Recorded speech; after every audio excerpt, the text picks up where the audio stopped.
কাদের জন্য ফ্রিল্যান্সিং? আমরা যারা ফ্রিল্যান্সিং করছি আমাদের পর্যাপ্ত টাইম দিতে হয়।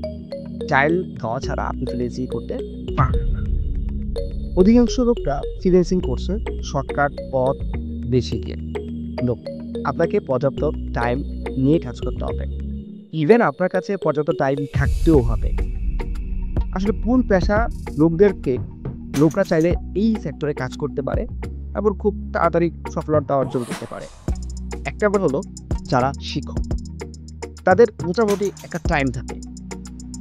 আমরা চাইলে এই পেশায় কাজ করতে পারে ফ্রিল্যান্সিং সেক্টরগুলোতে। ২ নাম্বার যারা স্টুডেন্ট, যারা চায় পড়াশোনার পাশাপাশি একটা বাড়তি ইনকাম করতে, চাইলে তারা নিজের পড়াশোনার খরচও চালাতে পারবে এই ফ্রিল্যান্সিং করে। কিন্তু তাদের টাইম ম্যানেজ করতে হবে। যে টাইম বাড়াতে পারে সে হোক শিক্ষক বা হোক স্টুডেন্ট, আপনি টাইম ম্যানেজ করে দিতে হবে। ৩ নাম্বার যারা জব করছে সরকারি বেসরকারি, কিন্তু টাইম আছে আমার হাতে। যেমন আপনি ১০টা থেকে ৫টা এরকম টাইম নির্ধারণ করে কাজ করতে পারেন। ১০টা থেকে ৫টা, ১০টা থেকে ৬টা বা ৭টা, ডাজেন্ট ম্যাটার। কিন্তু এই ধরনের অনেক আমি চিন্তা দেখেছি যারা কিনা জব ছেড়ে ফ্রিল্যান্সিং চলে আসে। না, এটা বেকামি, এটা করা যাবে না।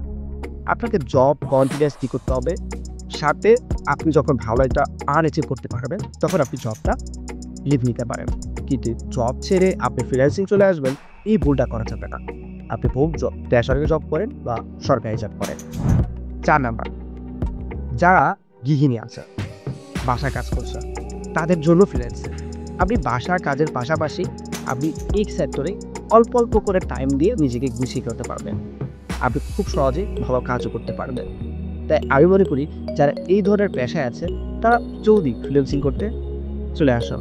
ধন্যবাদ সবাইকে। আসসালামু আলাইকুম।